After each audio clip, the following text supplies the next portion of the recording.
El Gobierno nos presenta para su convalidación un nuevo Real Decreto Ley y ya van más de 140 en 5 años, y eso que el señor presidente del Gobierno criticaba a presidentes anteriores, decía él, por el abuso de la utilización de esta figura. Si los ciudadanos me dan su confianza, me propongo limitar el uso del decreto ley más que ningún otro gobierno en la democracia. Ha menospreciado al Parlamento, a sus procedimientos y a sus normas, convirtiendo en consecuencia una figura prevista para circunstancias excepcionales en la forma ordinaria de legislar, hurtando a las Cortes Generales, es decir, a los representantes del pueblo español, su función, como nunca antes en la historia de la democracia española. Pues bien, ya ha batido todos los récords. Ya es el presidente en la historia democrática de España que más reales decretos leyes ha aprobado. Y bueno, pues podíamos darles ya a este Gobierno el título de los reyes, no del rock and roll, sino de los reyes de los decretos ley. Miren, este Real Decreto Ley modifica numerosas normas, justifica las razones de extrema y urgente necesidad que exige el artículo 86 de la Constitución, en que se adoptan medidas que vienen recogidas en el Plan de Recuperación, Transformación y Resiliencia, y que, de no ser aprobadas, pues se perdería el abono, hablan aquí de 10.000 millones de euros de fondos europeos.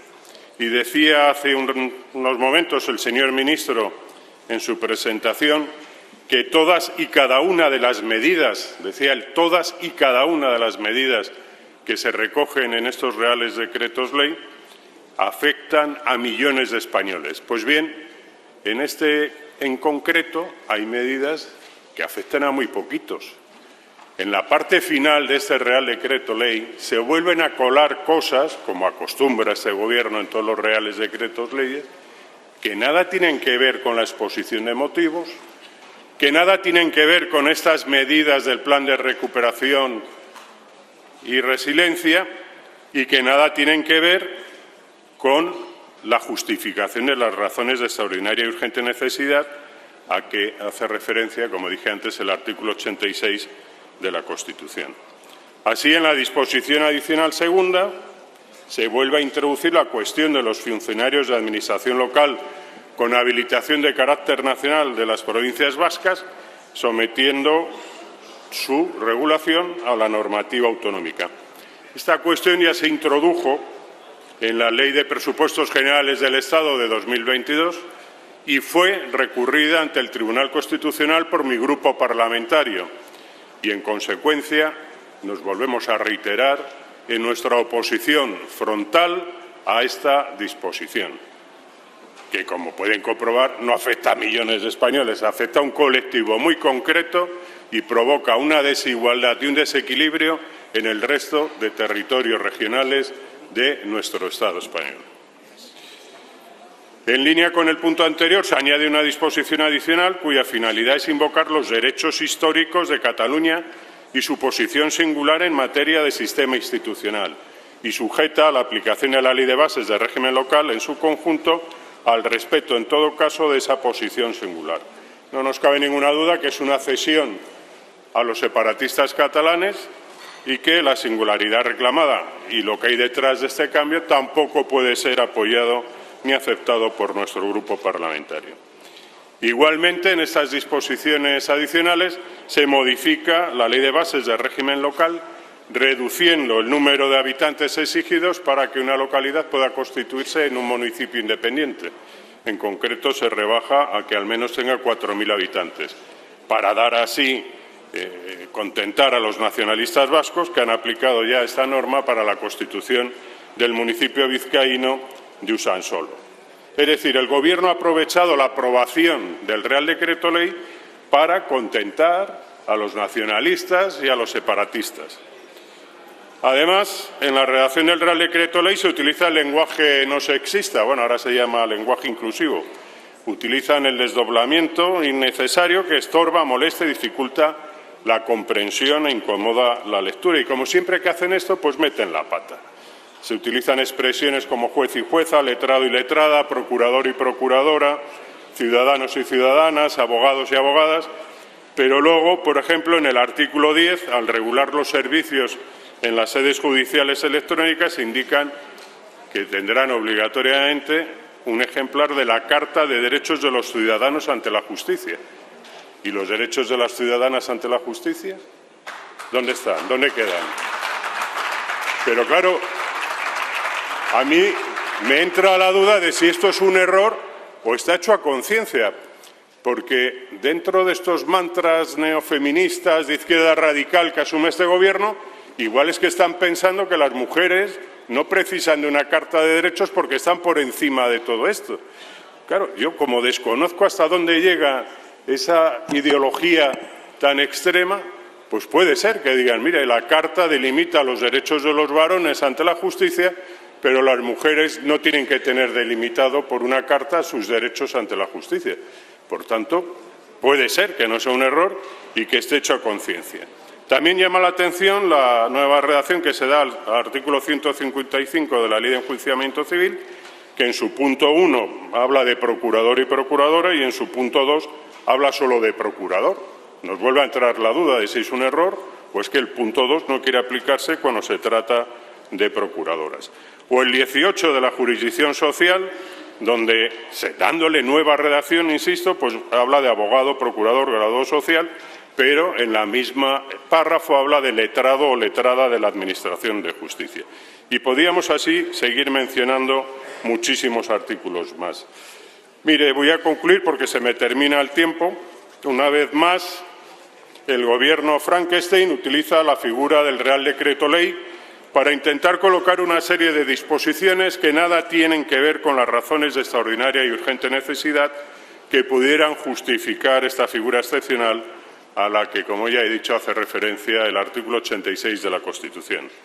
Aunque a estas alturas todos somos conscientes de que a Sánchez le da igual la posible inconstitucionalidad de sus actuaciones, sus decisiones y sus propuestas. Miren, la primera sorpresa de este pleno es que Junts ni siquiera ha bajado aquí a debatir como debe ser, en la sede de la soberanía nacional. Y parece ser que debe estar negociando en algún despacho oscuro y los españoles serán conscientes hoy de quien de verdad gobierna en este país. Miren,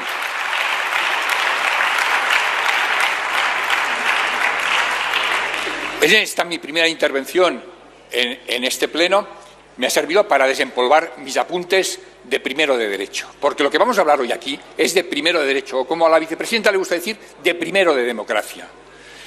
Estamos ante un Real Decreto Ley, que más que un Real Decreto Ley es esto, un código completo, que usurpa las facultades legislativas a este Parlamento. Esto es lo que es. Miren, nos traen ustedes a convalidar un Real Decreto Ley de 170 páginas, 4 libros, 12 títulos y ni más ni menos que 27 capítulos. Eso es lo que nos traen ustedes a convalidar. Repito, esto usurpa la facultad legislativa de este Parlamento.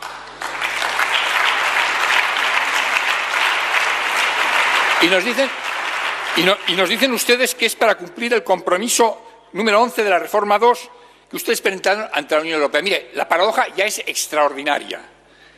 Ustedes, cuando lo presentaron a la Unión Europea, titularon ese compromiso 11 como reforma para impulsar el Estado de Derecho. Y lo hacen mediante un Real Decreto que vulnera la separación de poderes y lo que hace precisamente es vulnerar el Estado de Derecho.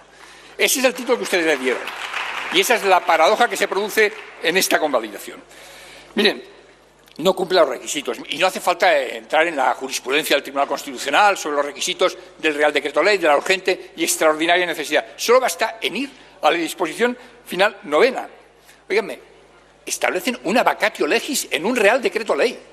Una vacatio legis. ¿Dónde está la urgente y extraordinaria necesidad? Una vacatio legis, en la cual aplazan la vigencia. Unas cosas entran al día siguiente, otras a los 20 días, otras a los 3 meses y otras hasta el año 2025. Esa es la vacatio de un Real Decreto Ley fundamentado. La facultad legislativa del Gobierno se basa en la extraordinaria necesidad. ¿Y cómo vamos a ver extraordinaria necesidad cuando se establece un aplazamiento de la entrada en vigor de ese propio Real Decreto Ley? Por lo tanto, miren, no existe ni extraordinaria ni urgente necesidad en este Real Decreto Ley. Nos dicen ustedes que la urgencia está en los 10.000 millones de euros y además dicen que seremos responsables si no votamos a favor de la pérdida de esos 10.000 millones de euros. Miren, tampoco sé qué urgente necesidad está en el cambio del censo de las poblaciones para poder segresar.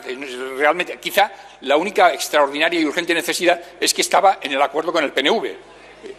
Esa es la única extraordinaria y urgente necesidad para cambiar el censo de las poblaciones que puedan segregarse. Miren, los únicos responsables, si se pierden, que además no se pierden, o se aplazan la entrega de esos 10.000 millones de euros, los únicos responsables será el Gobierno. Los únicos. Mire, ustedes